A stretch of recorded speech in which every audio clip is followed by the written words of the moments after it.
Hey everybody, this is Rustin with Metalholic Magazine and The Examiner. Today with me, Rob from Mindset Evolution. How are you doing, man? I'm doing good, brother. How are you? I'm doing wonderful. Out here on this wonderful Uproar Tour 2012.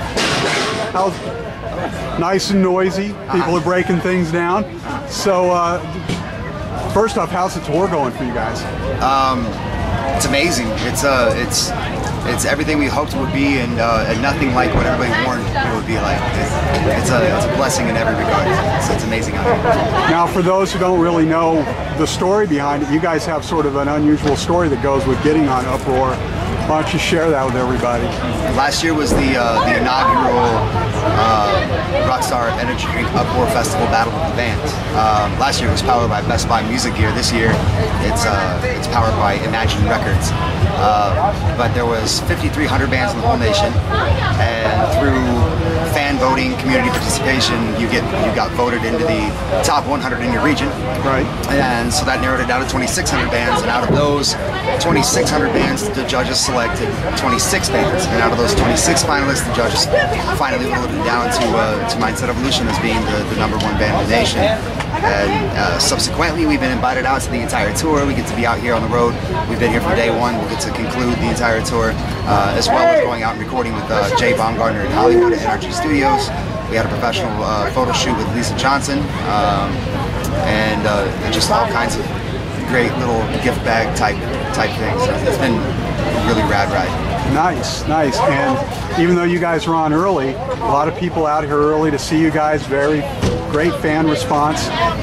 Yeah, it's really interesting because you hope for the best, you know, like being the baby band and being one of the opening acts. There's no radio support, no label support, so there's nobody really pushing that name out there. It's all very grassroots and guerrilla marketing. So you hope for the best. But we've been fortunate that on pretty much every stop, thank you all of the cities on this entire tour, because everybody's been really receptive. You know, like there's a turning point at the middle of the set where people seem to their ear picks up what we're doing and they tune in and they respond. So it's been incredible. Right, and when you've been giving fans a gift out on this tour, you have an EP that's only available while you're out on this tour, right? Right, yeah, only on the Uproar tour. It doesn't have a name because it's not official. It's what we recorded with Jay out in Hollywood, and it's 5 songs that I think he really did a good job helping us find a way to translate what the songs are saying in a more accurate way, because music is kind of a multi-language kind of thing, and if you don't interpret correctly for the listener, they're not going to get what you're saying, and if you don't interpret correctly what the music is saying, you're not going to do the song justice. So he kind of helped us break that language barrier and create 5 songs that I think really effectively communicate what we're trying to say. Now, for those who haven't met Mindset Evolution yet, tell us a little backstory on the band. Mindset's been grinding. We're a mighty Midwest band. We're from Peoria, Illinois, which if you look at the map, you're Chicago. There's St. Louis. It's a little cornfield right here in the middle. And we've been touring around the Midwest all over, Nebraska, Iowa, Indiana, Illinois, Michigan, Tennessee, like kind of just that region, and we built a great fan family. The Mindset Monkey Mafia, the Nerd Herd, and we've been continuously going. We've gone through a lot of changes. We've added members and lost members, and I think we're in a lineup right now that we feel really comfortable with. We're really clicking and firing on all cylinders. So that's pretty much the story of us. And of course, you guys are out here giving it your all. Your bass player already took one for the team. Oh yeah, second day of the tour, second show, second song. He just your knee is supposed to go this way. His knee went that way. It just completely dislocated, and it was like an extreme, what do they call that? I'm not sure what the technical term is, whatever. But it definitely went the wrong way, and so he's been almost completely incapacitated the whole tour.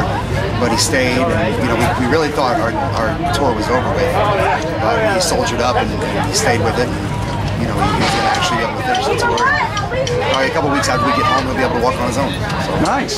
Nice. So everybody on the tour is excited to see all the bands because it's a great lineup. But is there a particular band for you that's sort of been kicking your ass on this tour?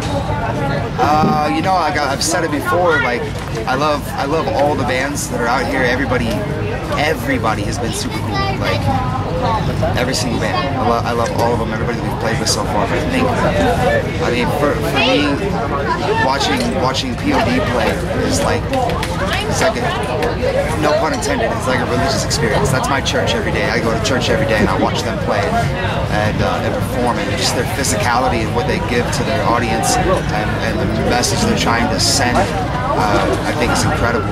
And they're one of the bands that has just transcended that boundary where you kind of, if you're considered like Christian rock or whatever, there's kind of a plateau, unfortunately, for a lot of those bands. And there's great ones out there, but POD just continues to grow past that, but they still have that same message and they still true themselves and the roots. And they're an example of what I hope that we can be. Stay true to our roots. Nice. So, for you, do you recall the first festival you ever went to now that you're playing on a festival? The first actual festival I ever went to was SummerSlam. Summer Sanitarium is what it was called. Summer Sanitarium. It was, wow, what a lineup. It was Deftones, Limp Bizkit, Linkin Park, Metallica, and I'm sorry, everybody, there might be a few that I'm forgetting, but those were the bands that I really remember having on my radar at the time that I was definitely there and tuned into. It's funny that you bring that up because I went with my big sister, who's everything in my life. I love her to death, and we were sitting there and watching, and I was like, you know, Sissy, one day she reminded me right as we were going out on tour. She reminded me that I said this right as we were getting ready to do a tour. She said, "You remember? You were like, Sissy, I'm gonna do that. I'm gonna be up there." And it's just crazy that after 7 years of hardcore grinding and fighting, that now indeed I'm on that festival stage, out touring. So nice, and doing a phenomenal job. Great stuff. Now, you said you're going to be going into the studio when you get done with this. Is there more touring stuff on the schedule, or? There's nothing on the schedule yet. There's communication happening that I think is really exciting, and there's a lot of things that are off radar and hush things that I can't talk about yet. But yes, we definitely are planning to go into the studio. All the finer details are being worked out now to record our first full-length national record. Any idea when that will be hitting the streets? Assuming the world doesn't end on December 21st. Right. So our target is December 20th. No, we're not sure yet. We're hoping before the end of the year, if not, definitely, right at the beginning of the year. Nice. Thanks so much for taking the time to talk with us.